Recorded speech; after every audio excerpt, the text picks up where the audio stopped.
آخری سوال آپ سے ہے کہ بعض لوگ دعا اس حوالے سے کرتے ہیں کہ جیسے اللہ تعالیٰ کے لیے کوئی حکم نامہ جاری کر رہے ہیں، اور پھر وہ یہ بھی کرتے ہیں کہ دعا کی ہے جی اللہ تعالیٰ نے سنی نہیں۔ اسی طرح کا ایک سوال ہے، میں پڑھ کے سناتا ہوں۔ تو بھائی کہتے ہیں کہ ہم میاں بیوی آپ کے بتائے ہوئے وظائف ہر وقت پڑھتے ہیں، حالات درستی نہیں ہو رہے بلکہ اور مسائل پیدا ہو گئے ہیں، کیا بات ہے، کوئی علاج بتائیں۔ اللہ اب اس کے لیے علاج تو ایک ہی ہے جو آپ اپنے ذہن میں اگر بٹھا رہے ہیں تو انشاءاللہ شفا ہو جائے گی، کہ روایت میں آتا ہے کہ جو بے ایمان لوگ ہیں نا، جب وہ دعا کرتے ہیں تو اللہ تعالیٰ فرشتوں سے کہتا ہے کہ فوراً اس کا کام کرو، میں دوبارہ اس کی آواز نہیں سننا چاہتا، اس کتے کو دے دو جو یہ مانگتا، اور جو نیک ہے اس کو کہتا ابھی رہنے دو،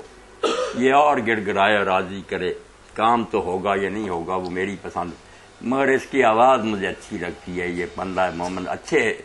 انداز سے۔ تو اسی لیے حضور پاک نے فرمایا کہ جو یہ سمجھتا کہ میری دعا قبول نہیں ہوئی وہ سب سے بڑا بے دین ہے۔ دعا قبول ہوتی ہے، اللہ اپنے وعدے میں جھوٹا نہیں، مگر اللہ کس طرح قبول کرتا ہے یہ اس نے فیصلہ کرنا، یا وہی چیز ملے گی دیر یا سویر بہتر ہوگی۔ اگر وہ شاید نہیں آپ کے حق میں اچھی، اللہ اس کے عوض میں کچھ اور دے گا یا کوئی مصیبت ٹال دے گا، ورنہ تیسری شکل ہے کہ وہ درخواست پڑی ہوگی اللہ کے پاس، قیامت کے دن کہے گا کہ اس کے عوض لے لو آپ جنت کی جو نعمت چاہتے ہو، ضائع نہیں جاتی۔ باقی آپ ناراض نہ ہو، اللہ پر چھوڑے نا، ہم اس کے غلام ہیں، حاکم تو نہیں اس کے۔ وآخر دعوانا الحمدللہ۔ اس کے ساتھ ہی